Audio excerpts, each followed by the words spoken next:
শাইনের বাচ্চা আমাদের বুবলি ম্যাডাম নিয়ে আসতেছে। এই যে শাইনের বাচ্চা।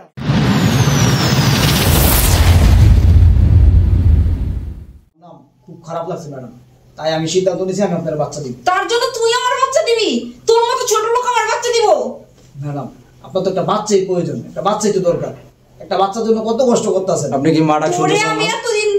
তোরে আমি এতদিন ধরে লাইলা পাইলে বড় করছি, এই সরি তোরে আমি লাইলা পাইলে বড় করছি এই কথা শোনার জন্য। তুই আমার বাচ্চা দিবি? তুই আমার বাচ্চা দিবি? তোরে তো আমি আমার ছোট ভাইয়ের মতো দেখি। আচ্ছা ম্যাডাম ঠিক আছে, আপনি বসেন, আমি আপনারে বুঝাই আসতেছি। আপনি বসেন, আমি আসতেছি, ঠিক আছে? তখন তুমি জানো ওই বাইরে যাবো, তুমি দাঁড়াও। কত বড় সাহস ছোট লোকের, হ্যাঁ? আমার বাচ্চা দিব, ঠিক আছে? আমার বাচ্চা হয় না দেখা, আমার বাচ্চা হয় না দেখা, কাজের ছাড়া আমার এই সুযোগ নেয়, হ্যাঁ? এরকম কথা বলো। তখন ওই যে আমরা এই পেশা দিতেছি, এবার ঠিক আছে। খিদে লাগছে?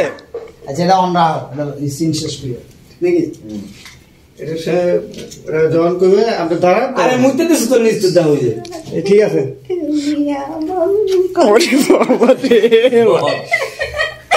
বাচ্চারা যে আদর করতেছে ভাই। শাইনের বাচ্চা আমাদের বুবলি ম্যাডাম নিয়ে আসতেছে। এই যে শাইনের বাচ্চা, শাইনের তো বউ তো 6 মাস ধরে কোনো খোঁজ খবর নেয় নাই।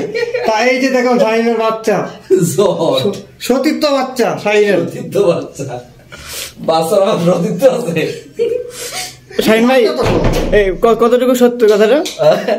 আমার থেকে ফয়েজ গাজী ভালো জানে। তোমার সমস্যা আর গাছে ছেলে দিব বাচ্চা দিতে সমস্যা তো মনে করো সমস্যা। শাইন ভাই এটা কি অপমান করে ভাই? আসবি না, কাছে বন্ধ কর। আসলে কি সমস্যা ভাই? পোলা কি বুঝে আসলো? এই যে শাইন ভাই পোলা